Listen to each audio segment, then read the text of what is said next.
Hey leaders, it's Rick Miller, your Tiny Habits and Balance Over Speed coach, with another session of John Maxwell's 21 Irrefutable Laws of Leadership.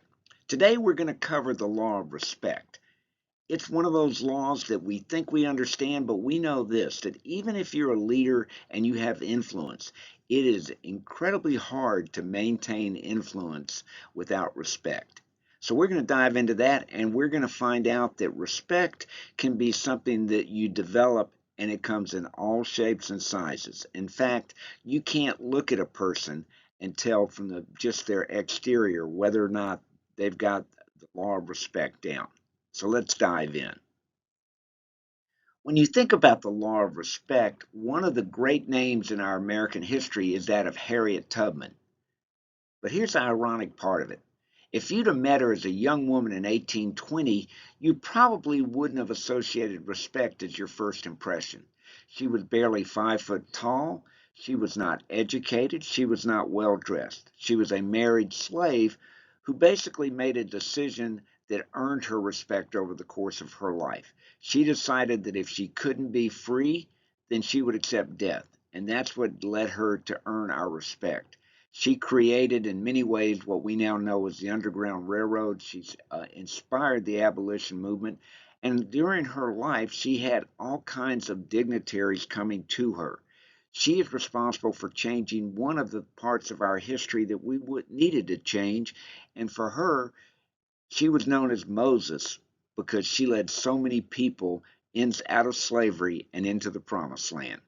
Let's dive in a little deeper about Harriet.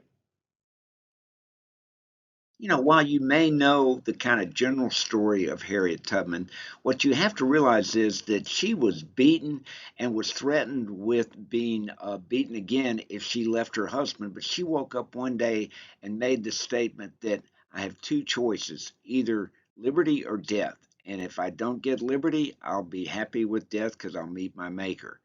Here's what she accomplished after she escaped on her own. She didn't just stop there. She quietly worked, but every year for about 10 years, she did 19 trips back into the South and created what's now known as the Underground Railroad. But most importantly, she got 300 families out of slavery into the North. Sometimes some of the slaves were resistant, just like under Moses and the Israelites. Here's what made her respectful. She carried a gun, and she would tell a slave, if you don't want to go with me, then this gun's going to your head because you're either going with me, but you're not going to go back and give away this journey that we're on. She got a lot of respect that way because she's only a 5 foot woman. There was a bounty. $12,000 is over $1 million today that was on her head. She was so successful. And because of her quiet but successful work, she inspired a lot of people to move forward and to say slavery is something that this country should not continue with. Let's shift a little bit from Harriet Tubman's story of respect to how respect is earned, because there's a couple of points in this chapter that I think is worth considering and we're going to talk about.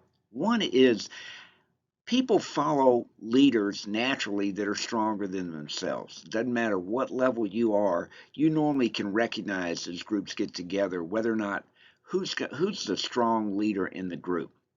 In terms of group formation, a process I've learned that's worth sharing and to recognize is that when groups get together, they first kind of check everybody out.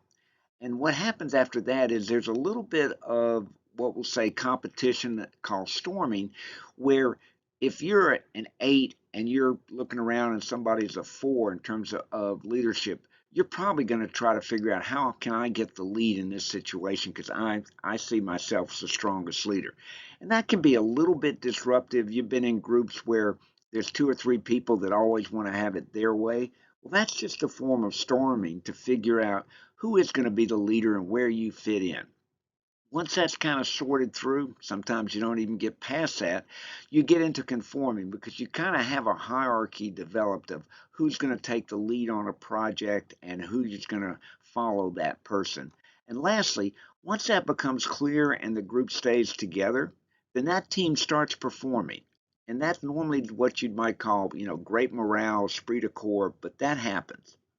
And on the other side, this pyramid points out that naturally we follow people that are stronger than ourselves. And so when you look in a group, what you're probably going to see is that who's influencing each other has a lot to do with how they perceive leadership levels and how you perceive others. Because if you feel like you're the leader and you're asked to follow somebody who's got less leadership skills, and I think we've all been in a few of those situations, it is hard to really perform at a high level. So this process is good, and but leadership skills at the start are not enough, which we're going to cover next. I think we all start out with number one, which is leadership, natural ability. And I think we can recognize that in some people. They just seem to be able to forcefully take charge, or they just have that personality, or they just have that decisiveness that makes it kind of self evident. And that's a gift. Not all of us have it. But just having that alone is not enough. The other thing that I think you can work on when you're trying to develop respect of your team is making sure that you look at how do I respect others? Because living the golden rule, that's an attitude. That is not, looking at somebody. Because obviously, if you looked at Harriet Tubman and you didn't have respect for others, you might not give her the respect that she would basically prove that she needed. Courage is really an action where you respect somebody that, in spite of the risk or the fear, they take action anyway. So, courage is not lack of fear, it's really taking action in spite of fear. Success is always a great thing that helps build, so that when you've seen somebody in your group that's done something well, that's really the result of usually applying some of these other aspects as well. Loyalty is one of the ways you gain respect, where I know in my life there's been times where somebody that reported to me took did something that got us in trouble, and I took the fall. The reason being is that person needed to have somebody cover their back. And so loyalty means not necessarily excusing things, but that you recognize these other traits, and people will follow someone that they feel like has got their back. Lastly, you need to have the attitude to gain respect of, I'm here to bring out the best in you. As I like to say in my business, my job is really to bring out what God put in.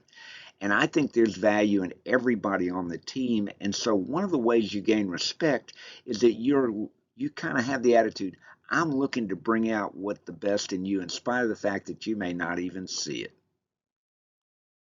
Okay, leaders, this is my favorite time, and that is self examination mirror time. Here, what we're going to do this week. I want you to rate yourself. You've got a place in the workbook where I want you to go ahead and rate yourself on each of those traits that we just talked about.